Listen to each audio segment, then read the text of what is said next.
Olá pessoal, tudo bem com vocês? Meu nome é Joel César Bonin e vou trabalhar com vocês então neste momento a disciplina de Sociologia. É uma disciplina que já existe há um certo tempo no campo das ciências humanas, mas ela é fundamental para todos os campos do saber. Então, nesse caso, a nossa primeira aula aqui vai trabalhar acima de tudo como é que surge, como é que se cria esse campo do saber.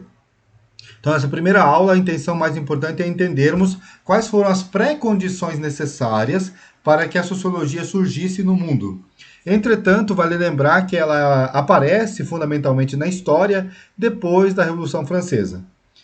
Então, nesse primeiro momento, eu queria apresentar para vocês aqui na primeira folha, na primeira página, não é? Os quatro autores mais importantes que deram origem à sociologia como campo de saber, como campo do conhecimento.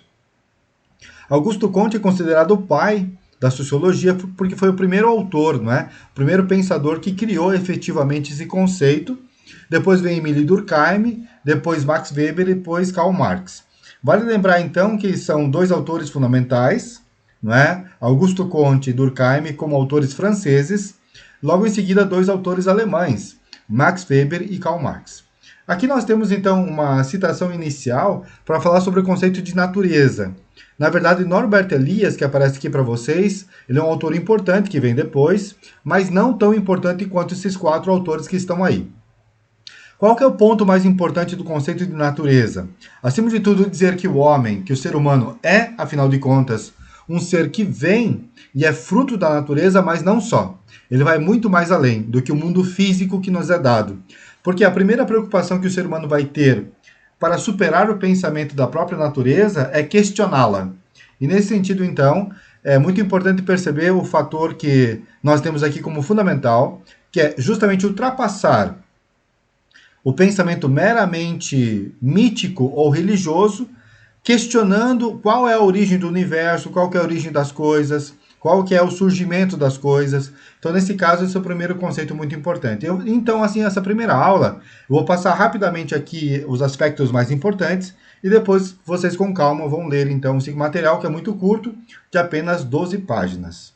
Então, nesse caso, não é? A temática mais importante é pensarmos, acima de tudo, essa ideia fundamental da cultura na forma de pensamento do ser humano, acerca da sua realidade. Então, em linhas gerais, não é, vale lembrar justamente essa ideia fundamental de que nós, seres humanos, participamos do mundo da natureza.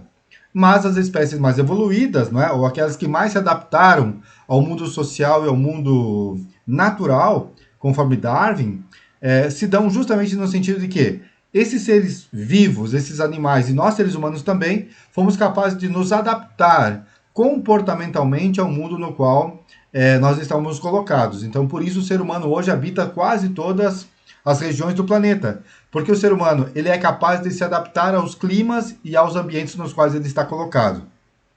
Existe uma mudança de pele, existe uma mudança de costumes e práticas, mas acima de tudo é muito importante perceber que nós seres humanos, para além dos animais, fomos capazes de nos adaptar aos ambientes nos quais nós fomos colocados ou nos quais nós vivemos. Então, nesse caso, para além da bagagem instintiva e genética, nós temos a capacidade de criarmos hábitos, costumes que nós vamos chamar de cultura.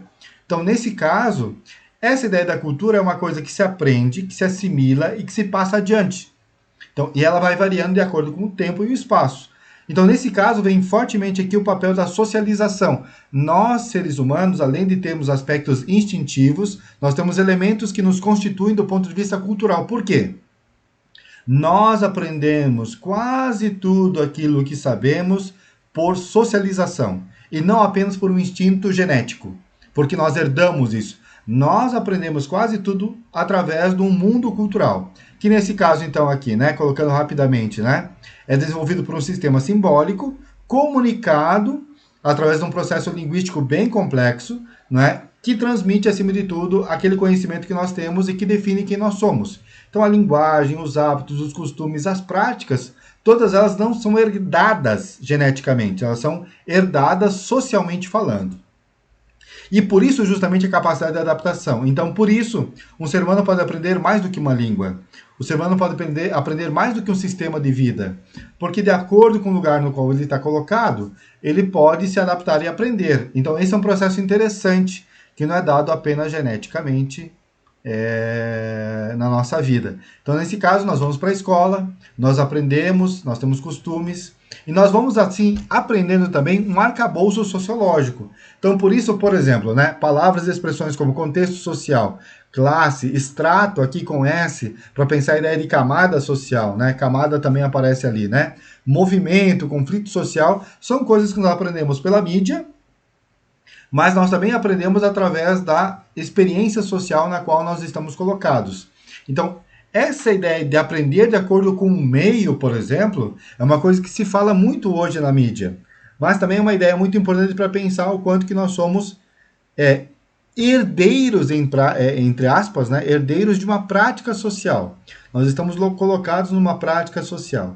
Então, nesse caso, né, qual que é o papel da sociologia hoje? Então, praticamente quase tudo aquilo que a gente vive na vida social é marcada por o papel interdisciplinar da sociologia na compreensão desses aspectos. Por exemplo, né, não se constroem cidades, não se desenvolvem campanhas publicitárias ou políticas, não há guerras, sem levar em consideração as pessoas que estão envolvidas, as suas crenças, os seus interesses, as suas ideias, as suas tradições.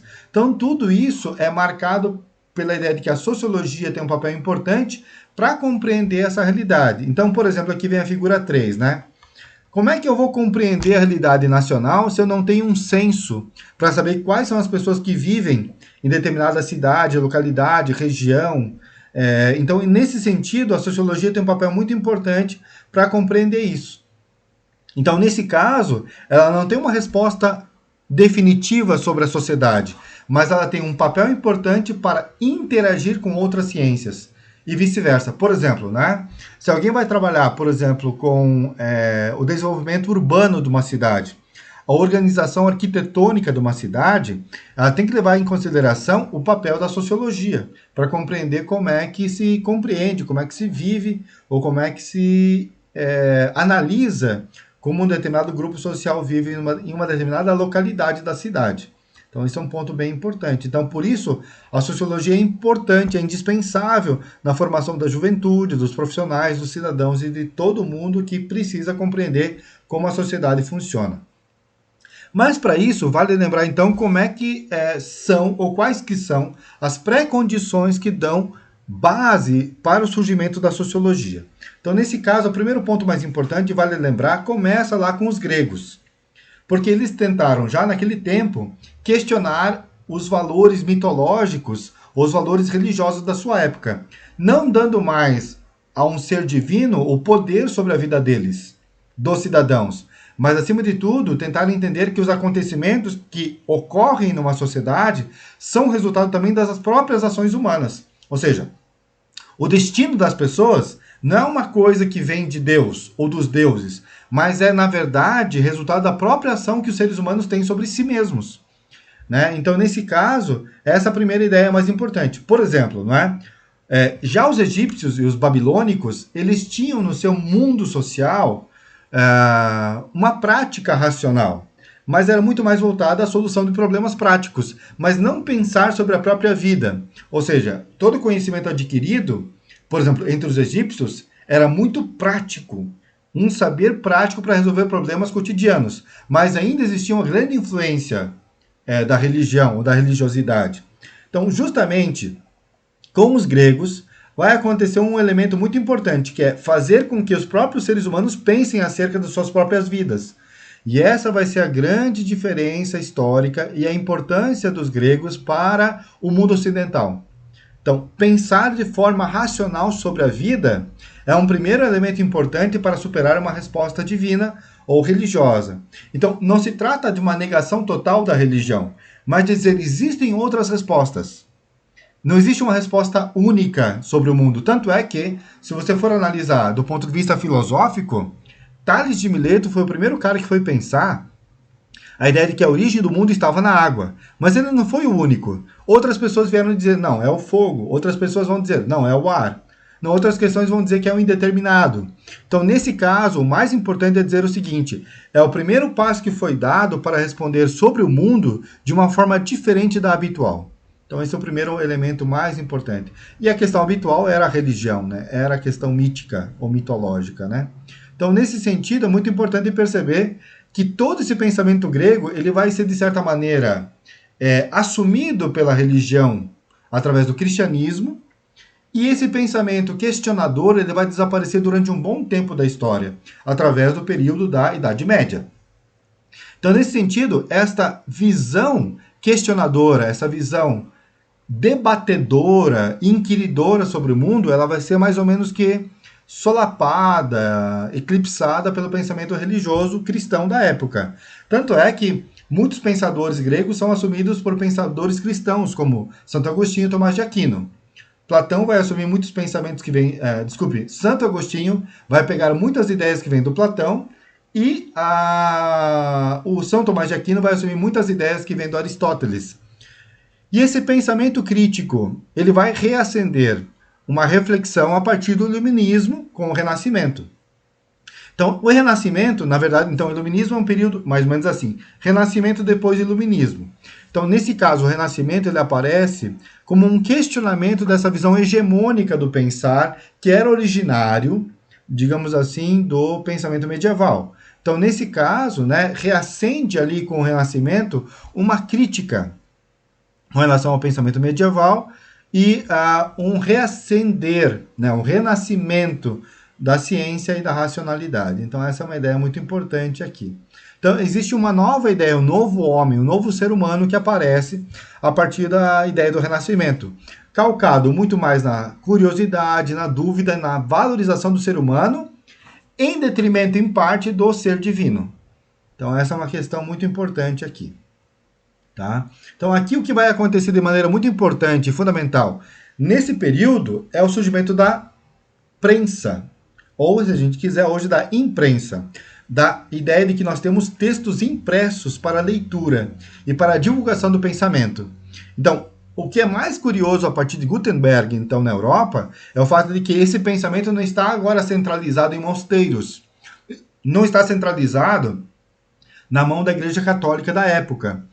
Essa divulgação, essa propagação do conhecimento quebra essa ideia de uma força do controle da igreja da época.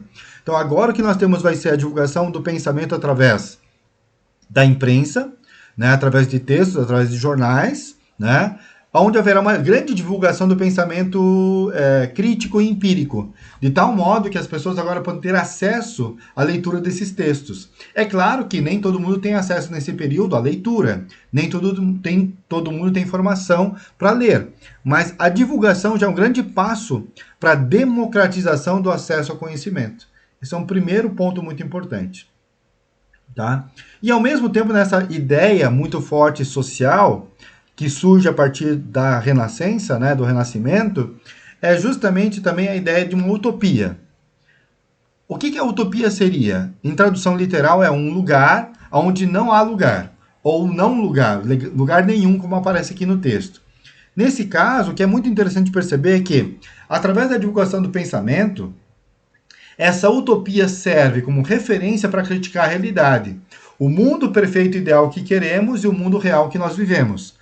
Então, essa contraposição, essa contradição entre esses dois mundos é a grande motivação crítica com relação ao mundo no qual se vivia na época. Então, a gente vai ter vários autores, como Thomas Morus, que aparece aqui em cima, né? Que vai divulgar um pouco essa ideia do pensamento utópico, né? Então, a gente vai ter aqui 3 autores fundamentais: Thomas Morus, Tommaso Campanella e Francis Bacon. Mas, de modo geral, o que é mais interessante pensar é o pensamento que vem de Maquiavel. Não porque ele é o grande criador daquela ideia falsa de que os fins justificam os meios, mas porque ele é um cara que vai dizer, por mais que exista um desejo de utopia, a gente não pode esquecer da realidade. Nós não podemos nos esquecer como é que o governante deve governar uma cidade, um país, ou um território, ou um reinado. Então, nesse caso, a grande contribuição de Maquiavel foi dizer o seguinte: por mais que nós tenhamos uma utopia de uma sociedade perfeita ou ideal, a gente não pode abandonar a visão da realidade, ou de como é que se deve governar um país ou uma nação. Então, a grande contribuição do texto O Príncipe, né, muito criticado por alguns, tanto é que se criou a expressão maquiavelismo, pessoa maquiavélica a partir de Maquiavel, Nós temos que entender que muitas vezes a grande questão interessante desse momento de Maquiavel é dizer: não se esqueçam do mundo real, como é que deve ser governado um país. Por mais que exista um sonho utópico de uma democracia, por mais que exista um sonho utópico de uma república, o príncipe, o governante, não pode esquecer de como deve ser governada uma cidade. Por isso é preciso ter virtude para evitar a fortuna. É preciso evitar a fortuna, que é o acaso e a sorte, e é preciso ter mão forte. A ideia de mão forte é a ideia da virtude. E de controlar, dentro do possível, aquilo que acontece no mundo social. Aplacando o desejo dos mais ricos, não é que é combatendo, aplacando, reduzindo um pouco esse controle dos mais ricos, mas também atendendo às necessidades populares, às necessidades do povo.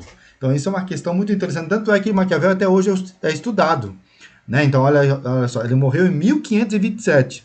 E mesmo assim, o texto que ele escreveu, que não é muito longo, serve de base para compreender a ação política. Ele foi um grande estrategista, no sentido de dizer como é que deve ser governada uma cidade. Do ponto de vista de uma utopia que deve ser alcançada, mas sem esquecer a realidade. Então, esse é um ponto muito interessante a partir dele. Então, o que é muito interessante de perceber? Que nesse momento aí também nasce um desejo muito forte do laicismo. Ou seja, a ideia de que quem governa não governa porque ele recebe uma herança vitalícia que vem da família, mas porque tem que ter capacidade de governar. Ele não pode ser apenas um sujeito que recebe da família o poder de reinado. Ele deve ter habilidades para saber governar. Então, esse é um ponto mais importante. Da onde surge justamente essa ideia de uma monarquia parlamentar. Então, o rei reina, mas não governa. Isso é um ponto muito importante. E, ao mesmo tempo, aos poucos, a ideia da instituição de repúblicas, aonde existe o voto aberto, o voto para decidir quem deve ser o governante. Tá? Então, esse é um ponto muito importante. Então, a partir do príncipe, nasce uma ideia muito importante, que é fundamental. A crença na ação humana e no seu poder decisivo sobre a história, certo? Bem como a busca por uma regularidade capaz de fundamentar o estudo objetivo sobre a sociedade. Então, nesse caso, o que é muito importante a gente perceber, então? Do Renascimento surge a ideia do Iluminismo, que é justamente a ideia de que quem deve coordenar agora a vida social não é mais o rei, mas a monarquia. Desculpe, mais a burguesia, perdão. Mais a burguesia, acima de tudo, né? Então, nesse caso aqui, é preciso, muito importante, levar em consideração que, com o expansionismo territorial que é próprio desse período histórico, ocorre, então, fundamentalmente, uma necessidade muito importante. Como é que se deve governar a vida social aonde a monarquia não tem mais tanto poder? Nesse caso, quem assume o papel é a burguesia, porque são eles que vão ter, através do poder econômico, condições de bancar ou, digamos assim, de financiar esses projetos de expansão, aonde não existe mais o controle total acerca da monarquia da época, perdão, estou trocando burguesia com monarquia. Mas é muito importante perceber que nesse momento histórico quem vai conquistar mais é a burguesia, ou quem vai financiar esse processo de conquista ao redor do planeta. Então, nesse caso, justamente quem tem mais poder econômico tem mais poder de expansão. E nesse caso, então, o financiamento dessas expansões territoriais acontece através do trabalho da burguesia associado ao papel da ciência. Então, a ciência da época vai facilitar a construção de barcos, a construção de armas bélicas, a construção de projetos sociais, nos quais seja possível realmente essa expansão territorial e essa expansão social. Então, nesse caso, assim, para ser bem sucinto nesse primeiro momento da aula, sei que fui um pouco extenso, mas essas são as ideias fundamentais que vão dar, acima de tudo, alicerce e base para que a sociologia surja. Ou seja, o progresso da ciência, o progresso da burguesia, a diminuição do poder monárquico e, acima de tudo, também perceber que essas ideias elas não são próprias da Renascença, são lá dos gregos, mas que o período medieval, de certa maneira, eclipsou, escondeu ou aplacou um pouco esse controle por parte da ciência, dizendo que justamente tudo era dado por poder divino aos monarcas. E isso foi dado de forma vitalícia. O que vai acontecer é que com a Renascença e, acima de tudo, né, o surgimento desse pensamento mais questionador, mais científico, mais de demonstração, é preciso provar e mostrar a possibilidade do controle social não mais na mão da monarquia, mas agora de um grupo que tem mais poder econômico. Então essa é uma ideia interessante que dá surgimento à sociologia, que a gente vai ver na segunda aula. É isso, um forte abraço e bons estudos a todos, e obrigado pela atenção.